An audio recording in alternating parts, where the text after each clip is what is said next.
The coverage of President Obama's appearance on Fox News has been largely about Fox News. Now, that's in part because any Bill O'Reilly interview of that magnitude is going to be controversial, but also because the president deflected some of the questions by trying to make Fox and O'Reilly the issue. It happened when O'Reilly asked about Benghazi. Your detractors believe that you did not tell the world it was a terror attack because your campaign didn't want that out. Bill, think That's what they believe. And they believe it because folks like you are telling them that. I'm not telling them that. It happened again when the questions turned to the IRS scandal. These kinds of things keep on surfacing, in part because you and your TV station will promote them. Joining us now, Lauren Ashburn, Fox News contributor and author of the top Twitter Talk column on FoxNews.com. Rick Grinnell, a Fox News contributor and former spokesman in the Bush administration. And Bill Press, nationally syndicated radio show host and former chairman of the California Democratic Party. So people, a long time ago, people say O'Reilly kept interrupting. Did he? He interrupted? Yes. He interrupted? Did You think he interrupted? I think he interrupted a little bit. At least that's what the consensus is. But he's getting a bum rap here because I think he gave a very fair interview. Both of them seem to be having a good time. Both of them were answering and not answering and answering, and it worked. It definitely worked. A lot of people say that O'Reilly was too easy on the president, and a lot of people say he was too hard. Split right down partisan lines. Not being able to be. Well, speaking of partisan lines, Rick, the criticism on the left is that the three topics that he did in the live portion of the Super Bowl interview before the tape conversation, what did the president know? When did he know it about Obamacare, Benghazi, IRS scandal, are conservative obsessions promoted on Fox News? Well, they may be conservative obsessions, but they haven't been answered by this administration very well. And what I think is a more interesting issue is how the media across the board here in D.C. jumped on Bill O'Reilly. It was defending the president and really making fun. Dana Milbank was making fun of someone who interrupts the president. SB Nation, which is owned by a liberal left-wing blog, said that it was off the rails. And the Huffington Post called it combative. Now, when do journalists start to say, wait a minute, asking tough questions is a bad thing? I mean, this is new journalism, and I find that the crying from the media about a tough interview is just too much. But how many times have we seen interviews of the president where he gets to filibuster and just say his answers to the questions, and they're not really answers? Let me come back to the media coverage in just a moment, but on the basic of how did O'Reilly do, yes, he interrupted. But isn't the goal of a journalist in that situation to hold the president accountable? I'm all for tough interviews.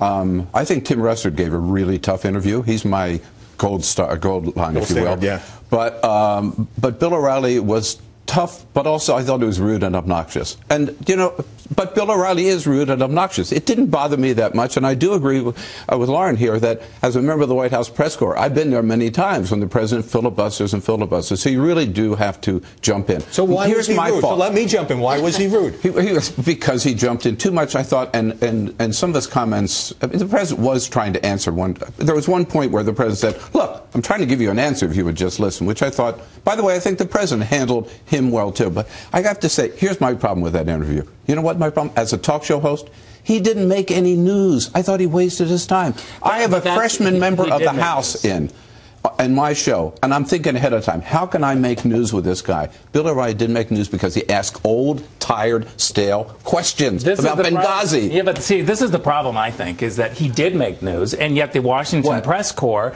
mainly the White House press corps, doesn't want to talk about what news. Okay, the fact is, what was the president doing by saying that there was a terror situation when he wasn't calling it a terrorist act? There is a problem there because they're trying to have it both ways. And we both know, Bill, this was weeks before the president's reelection when his campaign slogan was Al-Qaeda was dead. This was a huge problem for the campaign. Brief response.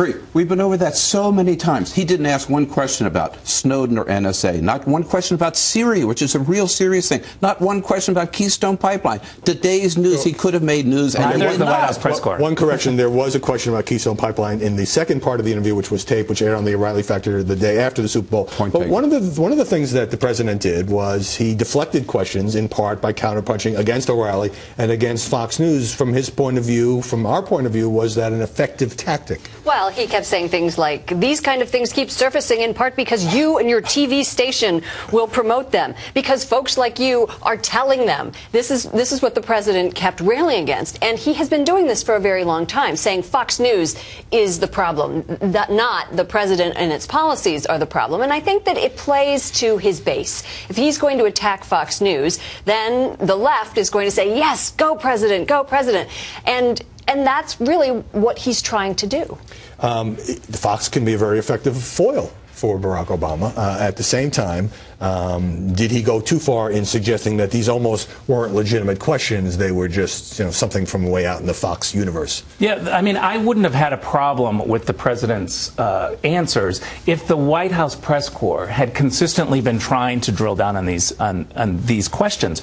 But they haven't. They've given him a pass on the fact that this was during the campaign. They were absolutely trying to whitewash the fact that on 9/11, we weren't prepared.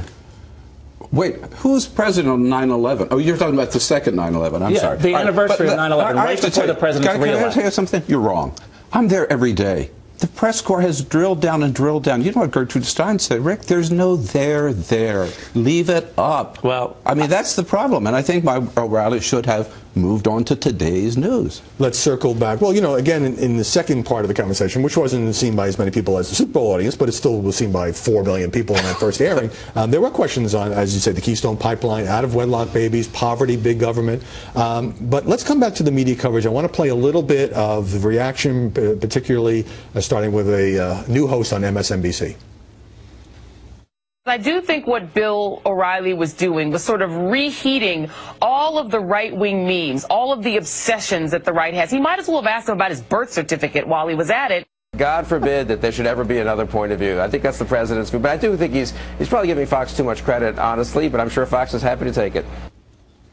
So MSNBC and Rick mentioned the Washington Post, Dana Milbank thought it was a terrible interview. Right, they did, because as I said earlier, it goes along partisan lines, the media coverage of this. But I have to say, if you look at the president and the way that he was interacting with Bill O'Reilly, it was almost as if they were enjoying the intellectual exercise of duking it out. And, even President Obama said, Bill, this has been kind of fun. And O'Reilly said, I think your heart is in the right place. I think politicians do better when they are pressed, when they have to bring their A game, rather than some of these love fests that we've seen, or these well-meaning interviews where he's allowed to filibuster forever. Chris Matthews. I mean, look, the Chris Matthews interview compared to this interview was a love fest. Yeah, it was a love fest. And I think the media have a responsibility to say, we want to challenge authority. We want to speak truth to power.